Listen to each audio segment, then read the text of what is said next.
Au lendemain des obsèques de Pierre Bérégovoy, la polémique s'aigrit entre la presse et certains responsables politiques.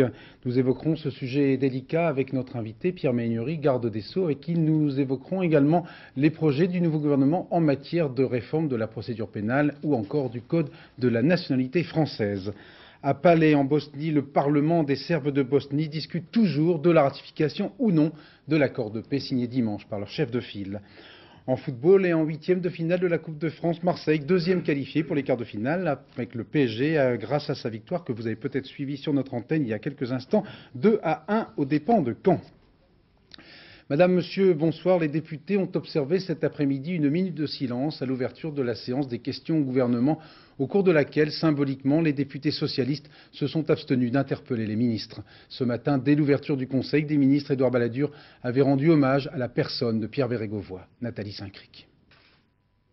Au nom du gouvernement, je tiens à m'associer à l'hommage qui est rendu à monsieur Pierre Bérégovoy, qui fut mon prédécesseur.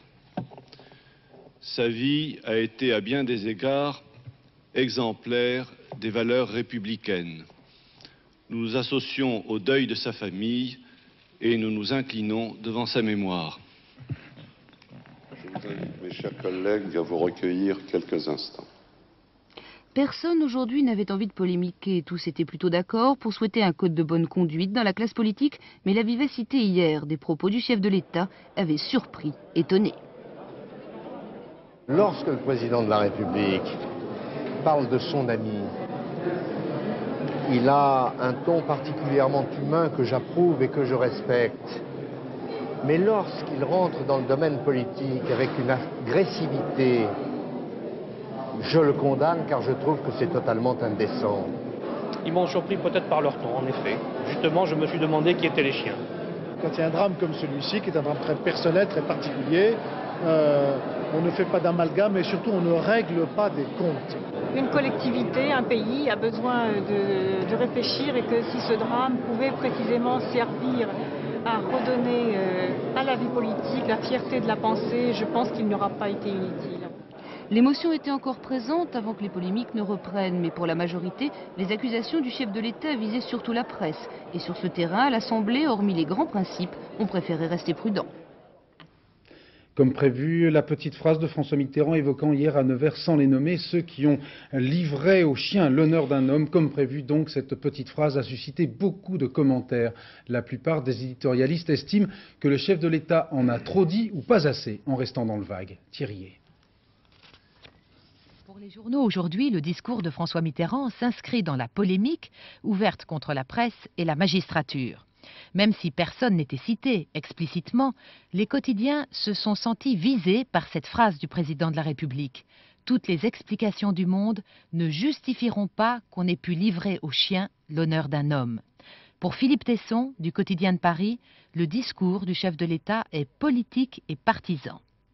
Il est bien évident que je ne me considère pas comme un chien et que je considère que j'ai fait mon métier et que je considère que mon honneur est sauf. Mon crime, c'est d'avoir publié des informations qui sont avérées, que Pierre Bérégovoy a lui-même confirmées.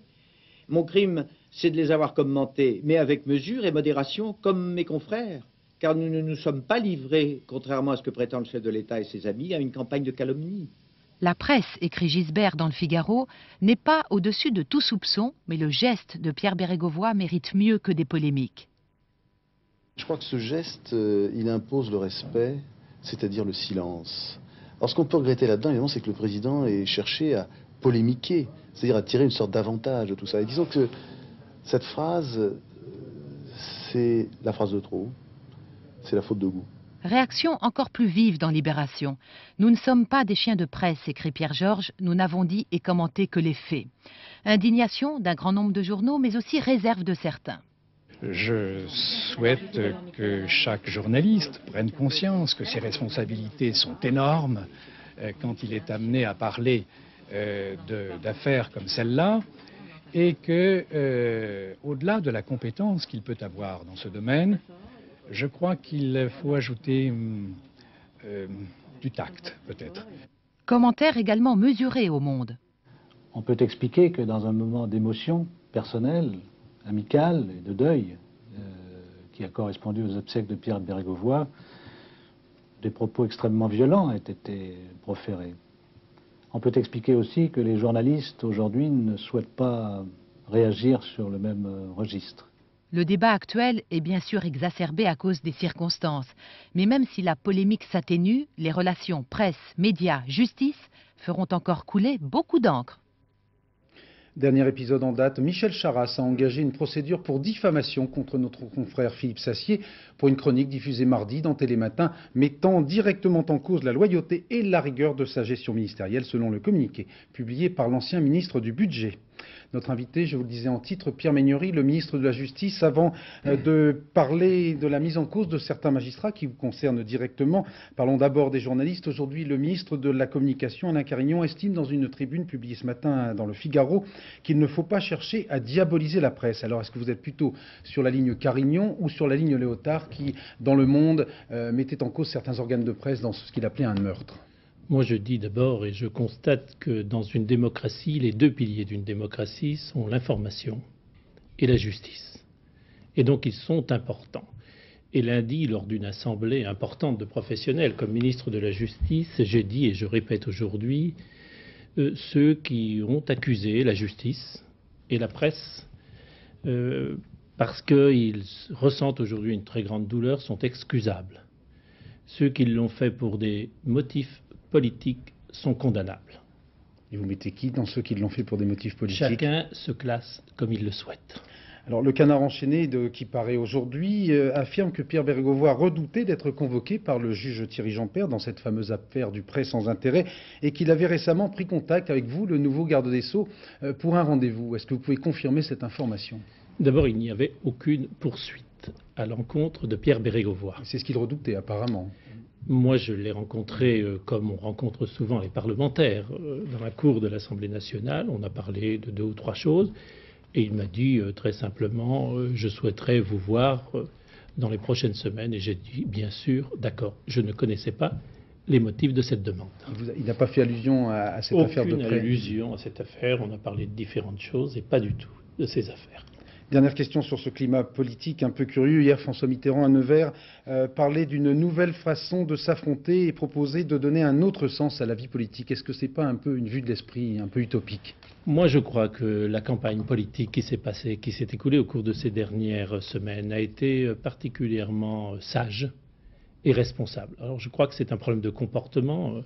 Ce drame humain que nous avons connu doit conduire les hommes politiques, la presse, à faire preuve encore de plus de sens des responsabilités. Je crois que l'opinion publique, elle est très sage. Elle sait distinguer les excès. Et elle condamnera les excès d'où qu'ils viennent. Nous allons maintenant parler avec vous de 2 projets qui vous concernent directement. La révision de la réforme du Code de procédure pénale, mais aussi du Code de nationalité. Avant de vous demander certaines précisions, tout de suite avec Anne Poncinet, un rappel succinct de ces projets en matière judiciaire.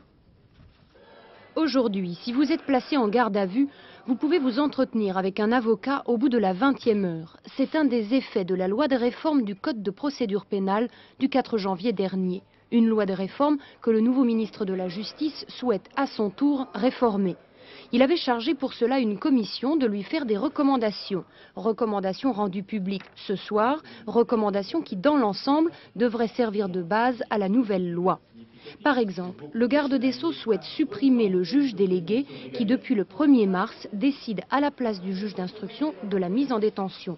En revanche, la commission proposait de repousser l'intervention de l'avocat en fin de garde à vue à la 24e heure. Le ministre, lui, souhaite conserver le système actuel. Bref, on ne sait pas encore dans les détails ce que le projet de loi retiendra des recommandations publiées aujourd'hui, mais on sait qu'il sera présenté le 1er juin au Sénat.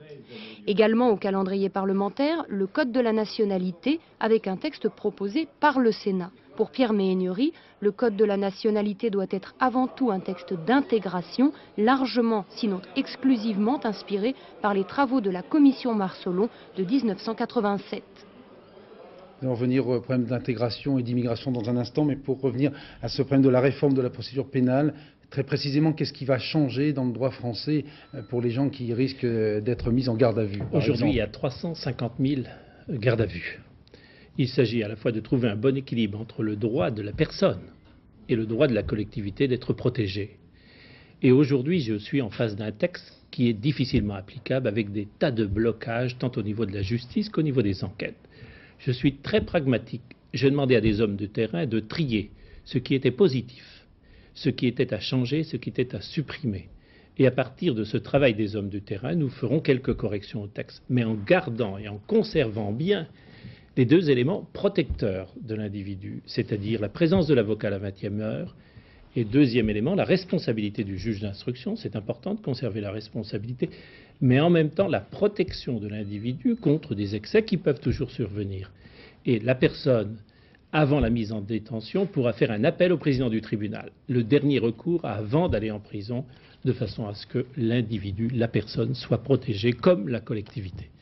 Autre sujet sensible, l'immigration et la réforme du Code de la nationalité. Le journal Le Monde fait état aujourd'hui d'un durcissement très sévère de la politique d'immigration actuellement examinée au ministère de l'Intérieur. Tout de suite, des précisions avec Éric Lemasson.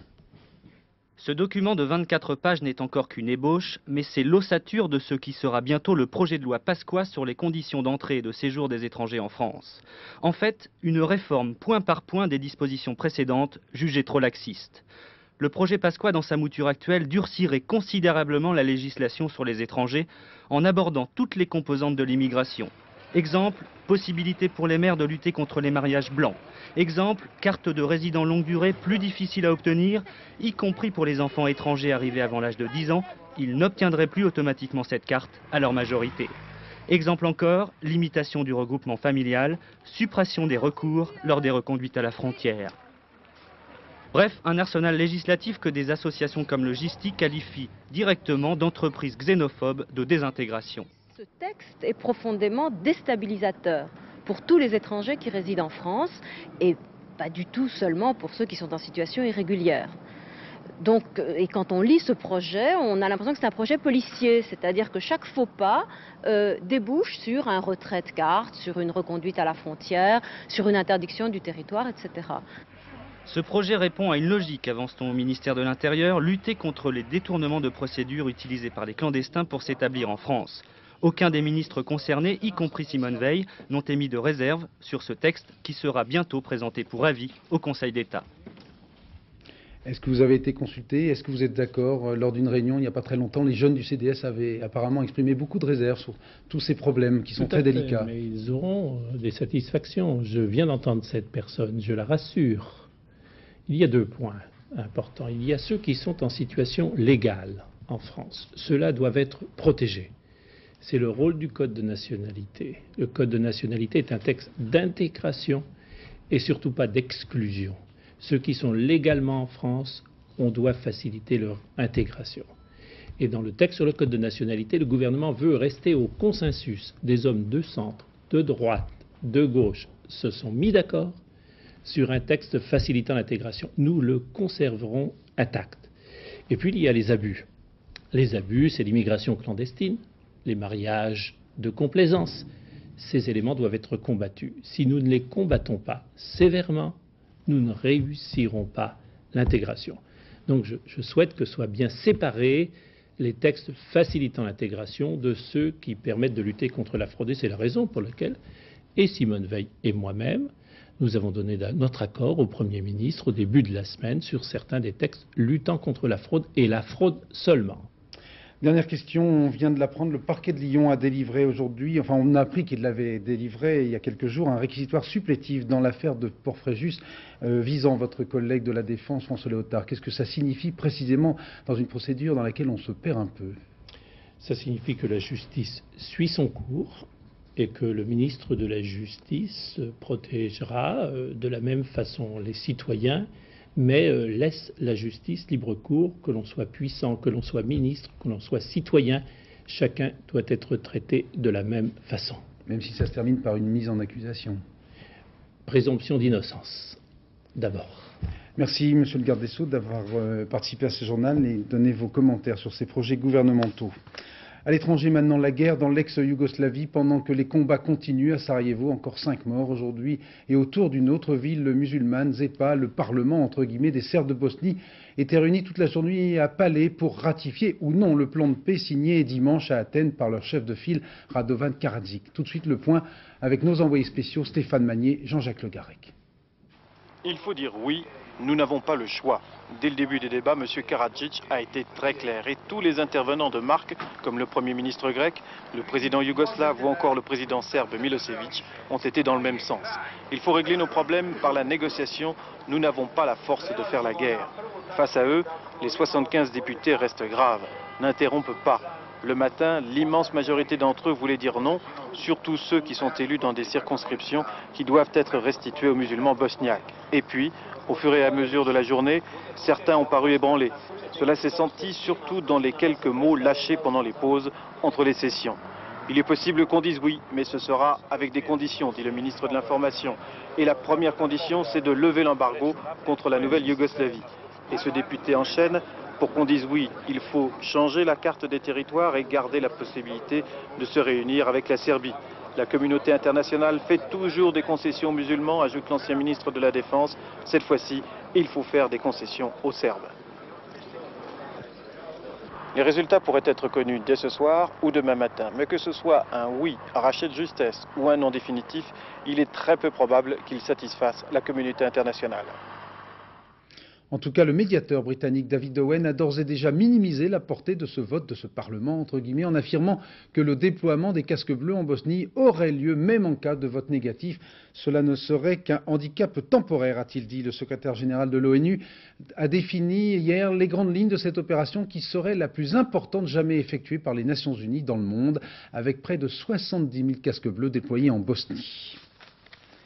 Innovation dans l'ex-Allemagne de l'Est avec la première grande grève depuis 60 ans. Plusieurs milliers de sidérurgistes et métallurgistes ont cessé le travail pour réclamer l'obtention rapide des mêmes salaires qu'à l'Ouest. C'était l'une des promesses de la réunification. Un mouvement qui se durcit de jour en jour. Portrait d'un couple de métallos avec notre correspondant permanent Pascal Guimier. Huguet est peut-être un peu en retard, mais la grève, elle, n'a pas attendu. Les Degenhardt le disent eux-mêmes, ils ne sont pas les plus à plaindre. Pavillon coquet, salaire correct, pas de chômeurs au foyer. Bref, par les temps qui courent à l'Est, ce serait presque une famille de privilégiés.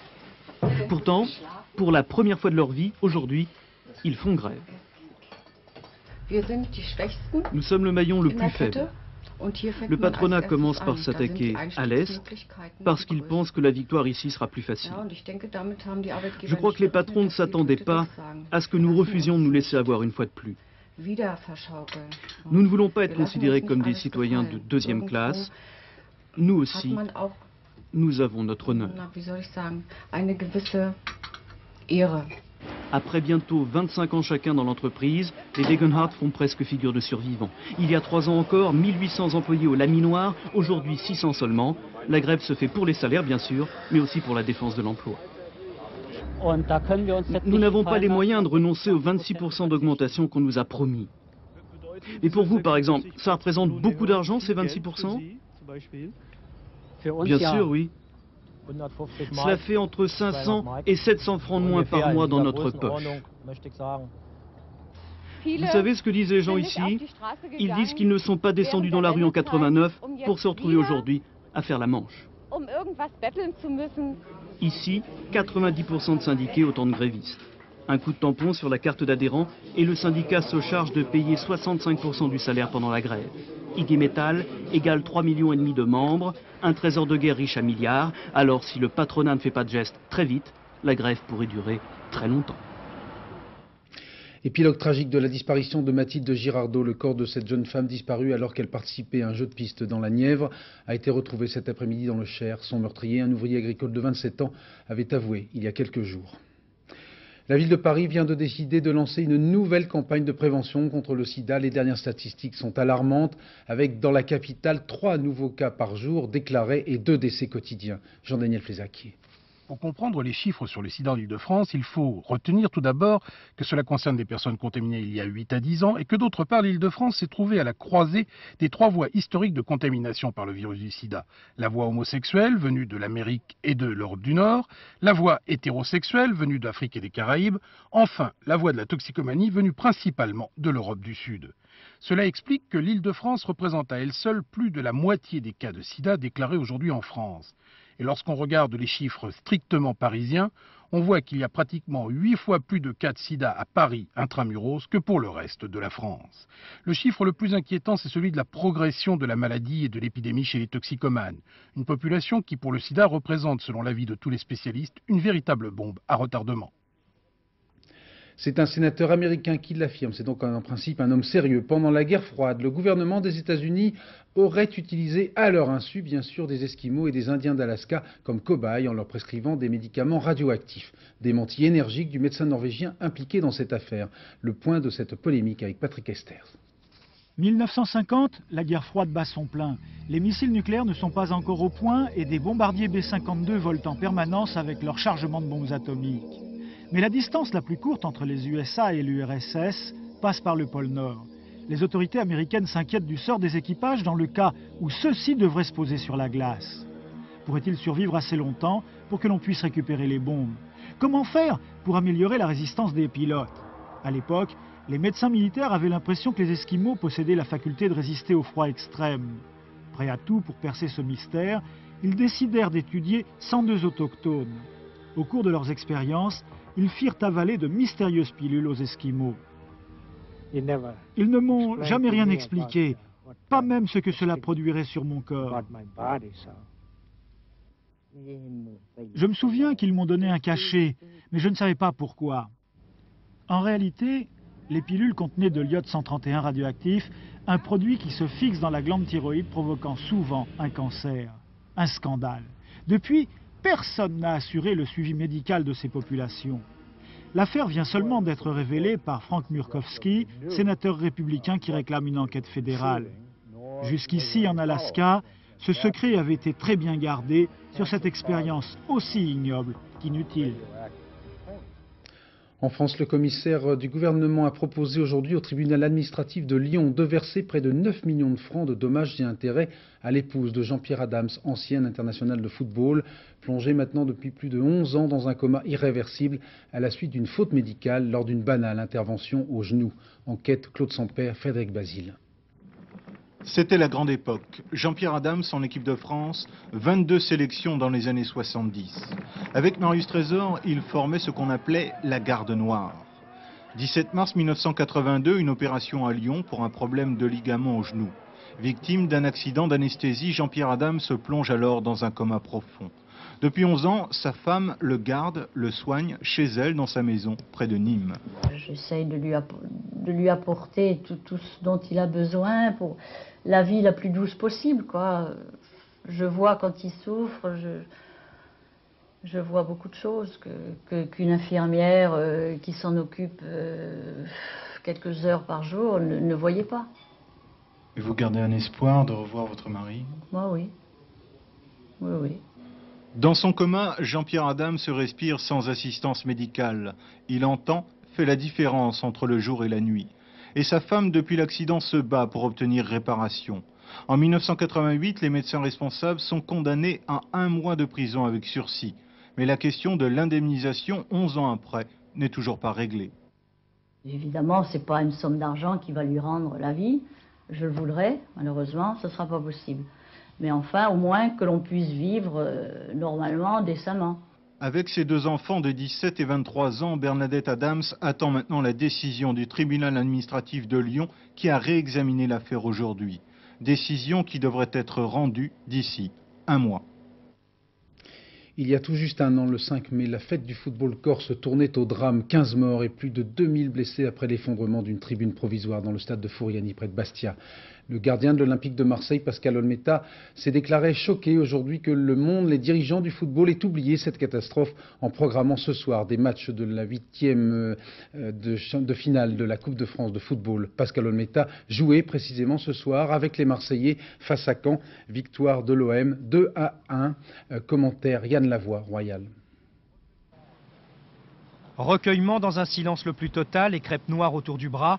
Il y a 1 an, jour pour jour, les joueurs de Marseille étaient à Fouriani pour participer à une demi-finale de Coupe de France et ils deviendront les spectateurs impuissants d'un drame qui coûtera la vie à 15 personnes. Moins d'1 quart d'heure de jeu et un incident qui va avoir son importance. Péterins, le gardien canet, est blessé sur cette action et doit laisser sa place à Montagnier. Mais la doublure va être vite repassée. Échappée de voleurs côté droit, qui tire dans la foulée. Montagnier touchera son premier ballon en le ramassant dans les filets. Il n'y a pas pire début pour un gardien et son calvaire va se poursuivre 8 minutes plus tard. Corner tiré par Thomas et deuxième but marseillais. Même privé de ses titulaires, l'OM reste l'OM. C'est l'occasion pour les remplaçants de peut-être gagner leur place pour la finale de la Coupe d'Europe. Les Canets auront 2 occasions nettes de réduire la marque, mais Fournier, puis 2 de banc, échoue d'un rien, 2-0 à la mi-temps. La deuxième mi-temps sera moins vive, mais à l'avantage des Canets. L'OM résiste à la pression. Les supporters marseillais font la fête, bien avant le coup de sifflet final. C'est un peu trop tôt. À 6 minutes de la fin, Coé réduit la marque. 6 minutes de suspense, vite écoulées. Caen n'égalisera pas malgré une ultime tentative. L'OM continue sa route. Coupe de France, championnat, Coupe d'Europe. Marseille peut encore rêver du Grand Chelem. Hier soir, le PSG s'était qualifié à l'arraché pour les quarts de finale en s'imposant 1-0 aux dépens du tenant du titre Monaco, chez lui, au Stade Louis II. But marqué à 4 minutes de la fin par Koumboiré d'un tir de 40 mètres mal contrôlé, vous le voyez, par le gardien et capitaine monégasque Jean-Luc Ettori. Bien malheureux d'avoir fait perdre bêtement son équipe après plusieurs arrêts tout à fait excellents. Le saviez-vous? Et si vous ne le saviez pas, je vous l'apprends, le musée du Louvre fête cette année son bicentenaire, l'occasion de rappeler que depuis son ouverture, ce musée a été très fréquenté par des artistes eux-mêmes qui venaient copier en tout bien tout honneur leurs idoles. Comment les peintres les plus célèbres se sont-ils inspirés de leurs maîtres? Réponse avec ce reportage de Monique Atlan et Daniel Lévy. Alors, vous n'avez pas honte de copier? Pas du tout, pourquoi honte? Je crois que c'est le meilleur moyen de bien regarder un tableau, de bien voir un tableau. À l'école, on punit ceux qui copient. Au Louvre, on les accueille à bras ouverts, par tradition. Depuis 200 ans, tous ceux qui ont retenu l'histoire de l'art y ont affûté leur pinceau, leur regard, leur propre génie, en se confrontant à leur maître. Cézanne disait « Le Louvre est le livre où nous apprenons à lire ». Ainsi Delacroix qui copie Rubens, ou Rembrandt.